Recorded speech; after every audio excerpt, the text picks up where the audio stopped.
तो हमारे पास 5 कॉम्बिनेशन 3 10 आ गया था, 4 कॉम्बिनेशन 0, किसी भी नंबर का कॉम्बिनेशन 0 के साथ लेते हैं 1 आता है, 3 कॉम्बिनेशन 0 1 आता है। तो अगर आपसे ब्लैंक्स में पूछते हैं कि n कॉम्बिनेशन 0 कितना होगा, तो n कॉम्बिनेशन 0 कितना होगा, 1 होगा।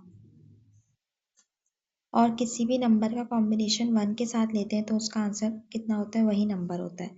जैसे अगर आपसे पूछते हैं n कॉम्बिनेशन 1 कितना होगा, तो फिर वो n ही होगा, ठीक है। बाकी 12 कॉम्बिनेशन हमारे पास 12 कॉम्बिनेशन 3 हमारे पास 220 आया था, तो इसकी प्रोबेबिलिटी आ जाएगी, प्रोबेबिलिटी होती है NA अपॉन NS। NA हमारे पास आया है 10 और NS हमारे पास आया है 220।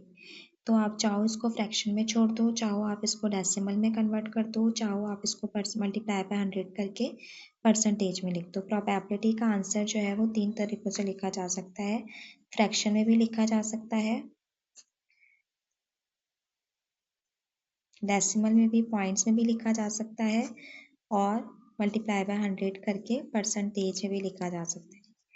तो अगर परसेंटेज की बात करें तो इसका आंसर 0 to 100% होगा, ठीक है। और अगर फ्रैक्शन और डेसिमल की बात करें तो इसका आंसर 0 to 1 ही होता है हमेशा, ठीक है। जो प्रोबेबिलिटी की रेंज होती है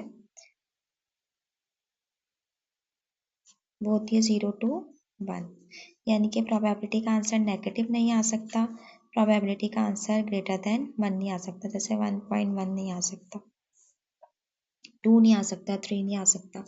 अब यहाँ पे हमारे पास आ गया 10 multiply by 4 multiply by 1 is equal to 40, 40 divide by 2 20, ठीक है। तो इसी तरीके से आपके पास ये वाला सवाल आएगा जिसमें आपके पास white, red, black, blue, orange कोई भी बॉल्स दे दी जाएंगी, उनकी कुछ क्वांटिटी दे दी जाएगी, ठीक है। तो आप पहले टोटल n करेंगे, उसके बाद जो भी r गिवन है कि आप कितनी बॉल सिलेक्ट कर रहे हैं वो आप जो भी होगी 3 4 5 जितनी भी होगी वो आप ले लेंगे, ठीक है। उसके बाद सबसे पहले NS का फॉर्मूला ऑलवेज ये रहेगा NCR, कि आप इन टोटल करेंगे और जितनी आपको गिवन होगी उसका कॉम्बिनेशन निकाल लेंगे, ठीक है। उसके बाद आप निकालेंगे A पार्ट, B पार्ट में जो भी आपके पास कॉम्बिनेशन बन रहा है उस कॉम्बिनेशन को निकालेंगे आप, ठीक है। जैसे पहले वाले पार्ट में बन रहा है कि सारी की सारी क्या होनी चाहिए, रेड होनी चाहिए।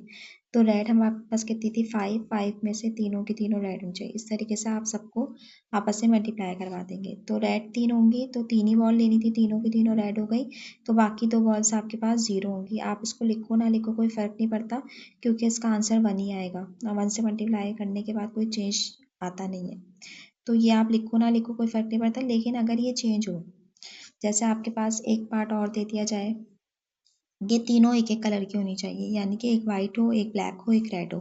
तो एक वाइट हो, एक रेड हो और एक ब्लैक हो, ऐसे करके आप इन सब के, इन तीनों के टोटल, जैसे कि अगर रेड की बात हो रही है, रेड का टोटल 5 है, ठीक है। जो सवाल में आपको गिवन है वो आप रख के उसको कैलकुलेट कर लें, ठीक है।